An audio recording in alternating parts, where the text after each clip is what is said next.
From MTN News, this is Montana This Morning. Police move in to remove pro-Palestinian protesters occupying a building inside of Columbia University. I'm Jared Hill in New York with the latest on the protest movement that has taken campuses nationwide. And 4 months after the city of Bozeman passed an ordinance that limits where and how long urban campers can park on city streets, we check in with the city to see how the new ordinance is working. Good morning, Southwest Montana.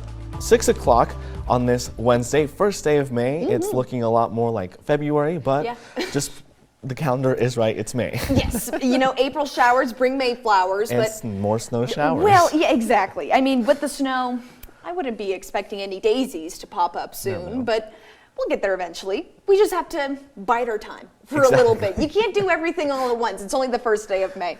So taking a look at what we're seeing right now as far as Futurecast goes, this is about 6 o'clock in the morning. As you can see, there are some clouds around the area, but as we move throughout our day today, that's when a few more clouds really settle in, and with those clouds, going to be bringing the possibility of some more snow. Now, temperatures going to be above that freezing mark, so before it hits the ground, it may turn into rain, but really, as far as accumulation goes, I'm not expecting too terribly much. But take a look at the bleachers over at Bobcat Stadium. I mean, a nice little coat of snow for the Cats. Taking a look at the Bozeman Day Planner hour by hour, we're going to be starting off at about 31 degrees, working our way towards 42. But before and right after that, don't be surprised to see a few things falling from the sky, whether it be snow or whether it be some rain showers. Over near the mining city, definitely more of a gradual grow to about 39 degrees today. But throughout that, some bright sunshine with a mix of cloud cover, and with that, some snow showers. We're going to have more of your forecast and a look towards the weekend in just a few minutes. Alrighty, thank you, Jane. Well, it only took about 2 days after Yellowstone National Park opened up to have our first bison-related incident of 2024. According to the national park, a 40-year-old Idaho man got a little too close to the bison, harassing and kicking it.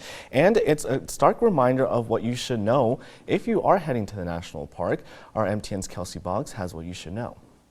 It's that time of the year when tourists flock to Yellowstone National Park, taking in the breathtaking views. But many tend to forget safety tips when viewing the wildlife, with some Facebook users calling these visitors Taurons, or tourist morons.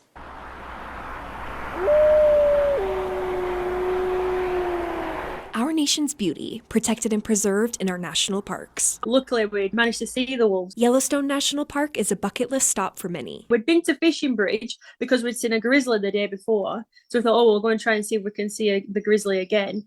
And luckily we did. Philippa Osborne has traveled from the UK to Yellowstone twice, with her most recent trip last October. She knows to be respectful while visiting. Well, we're in somebody else's country, so we've got to respect their rules and their laws. But others seem to have missed the memo. Osborne captured this photo of a group of tourists getting too close for comfort to a herd of elk. We took the photos of the Taurons, as they call it. Taurons, a nickname often used in the Facebook group Yellowstone National Park, Invasion of the Idiots, a combination of tourists and morons. If you can see on my photo, there's like a fallen log, and they were sat on the log taking selfies like this. Just follow the rules.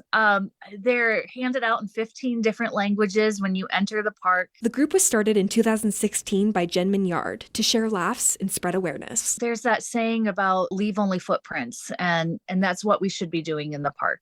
Don't get featured on my page. Just this month, on April 21st, an intoxicated Idaho man kicked a bison and in return received minor injuries and jail time. With the inebriated man kicking a bison, I'm still floored. I didn't have that on my bingo card at any point, any year. It's the first bison tourist injury of the season at Yellowstone. According to the National Park Service, the last reported incident was in 2023, and 3 occurred before that in 2022. They were about 10 yards from the bison, and I actually have a clip of my buddy screaming at them. Raleigh Plunkett witnessed Taurons getting too close to bison 2 years ago. 25 yards! We ended up just yelling at them to get out of the road. They're going to get gored. Posts like these serve as a humorous reminder to respect the park and its wildlife. Treat the wildlife with respect, and also try to respect your fellow tourists. Try to be a good custodian and guardian of the park. In other words, don't be a Tauron. In Billings, Kelsey Boggs, MTN News.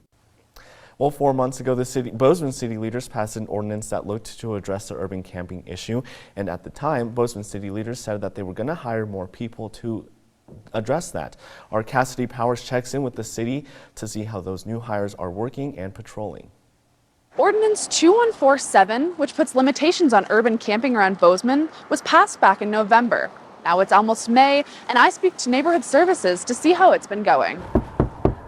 City of Bozeman, anybody home?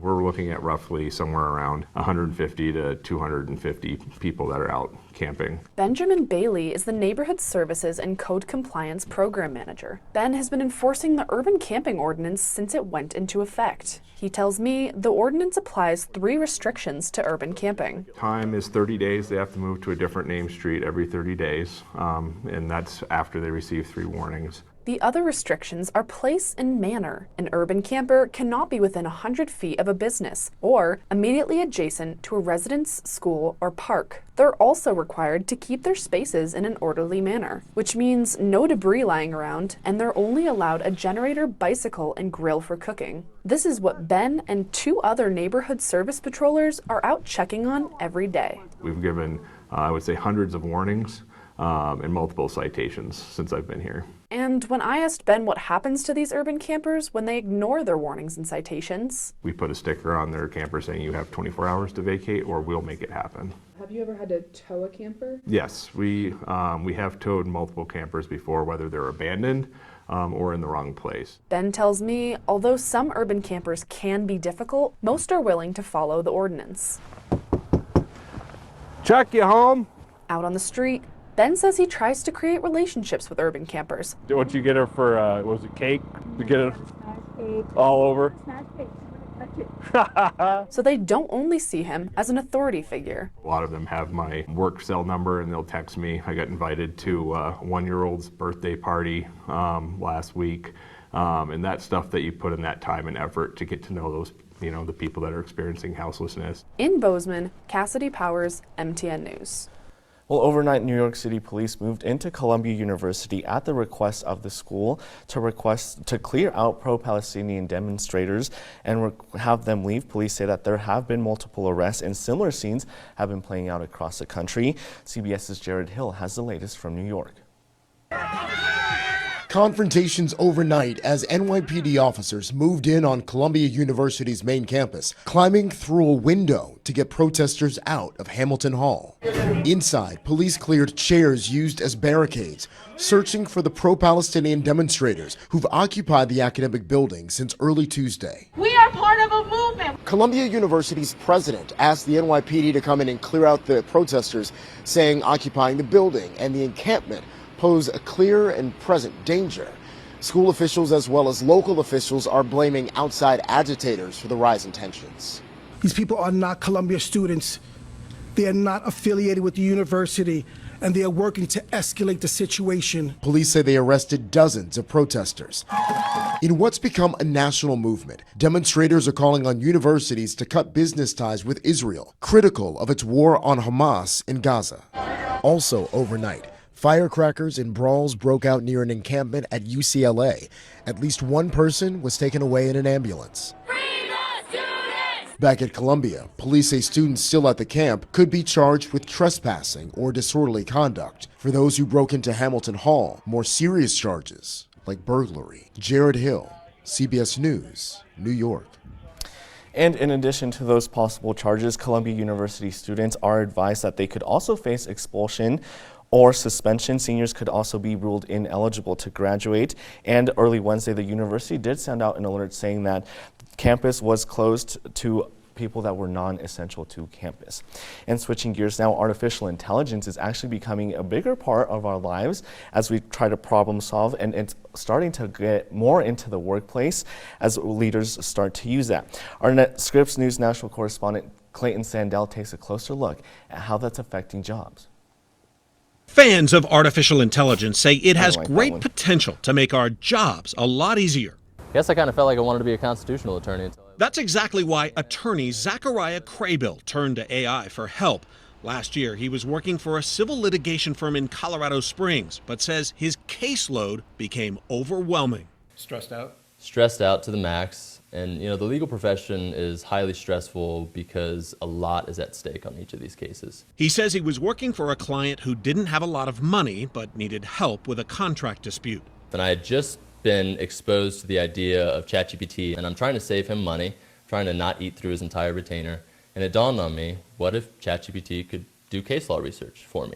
So he tried it, typing in a prompt with details about his case. And boom, it generated seemingly impeccable case law and case citations. What would have taken hours took seconds. Crable filed his document with the court, but just before going in front of a judge, he realized the AI cited legal cases that did not exist. He says he panicked. I wasn't trying to mislead the judge or the defense counsel or anything like that. It was simply a hallucination from a search engine that I relied too heavily on. The judge was not happy. So he reported me to the bar, and I ended up getting a 3-month suspension from the practice of law. Crable also lost his job, becoming part of a cautionary tale as AI turns up in more and more workplaces. One UK study found 10 to 30% of jobs can be automated by AI, most of them white-collar professional occupations. But as AI helps automate tasks, analyze data, and boost productivity, it has also sparked debate about how and when the use of AI should be disclosed to business clients. Sometimes the limitations of these tools are not even clear to the developers of the tools. And I do think there's going to be a fair amount of burden on each of us to try to understand both how they work, but again, how they don't work. I love what I do, and so I'm trying to think of ways that I can turn this around and turn a negative into a positive. Despite AI letting him down, Crable is still a firm believer. My heart in my company is just to help people. He's now started his own law firm and says AI is like a virtual legal assistant, helping cut costs and level the playing field. This technology can be leveraged for the benefit of people like my client, lower socioeconomic income populations who just can't afford legal services. These days, he's more careful to double-check the results, but says AI has already changed his workplace for good. This technology, if leveraged rightly and well, can really mean the difference between injustice and justice for a lot of people. Clayton Sandell, Scripps News, Denver. Pretty interesting. Yeah. I will say lesson learned for that lawyer. Yeah, definitely that fine line. Uh-oh. You gotta walk. So, all right. Not AI. Let's talk about something cute. Oh, sea fantastic. lions. Okay. Look at these sea lions. They're over in San Francisco. Pier 39, which is a popular spot for sea lions, is seeing the most it's seen in the last 15 years, with about 1,000 taking in the sun. They say that the amount of sea lions is actually because they're eating good. Oh, Surprise. The buffet is the buffet good. of anchovies is high, which is usually what they eat. Yep. So Dinner of Kings. they're eating good, and apparently they're just reproducing like no other. I mean, when you're at Pier 32, I guess. I mean, sea lions do what sea lions do. When in Rome. Look at them. But they are cute. They are adorable. I mean, sea lions, I think I've maybe seen a sea lion once when I was a kid visiting the coast. I would love to see them again, especially in huge groups like this. Yeah, I will say they're adorable on video, but once you get up close to them, like I've been to San Diego where my family's at. Look at that action. Boom, they're going after each other. But make sure you keep your distance like the bison here in Montana, because they do like to protect their peace. Yeah, don't be and if you don't protect their peace. What do they call it? Turons? Don't be a Turon. Yeah, don't no, be a Turon. don't do that. Because you don't want to end up on our headlines. You don't want to end up on Montana This Morning as a trending story. Exactly. No. So, No. All right, time for us to take a quick break. Jane will have your full forecast coming right up, and we'll take a closer look at the future of STEM as more and more people get involved with science and technology in the workplace.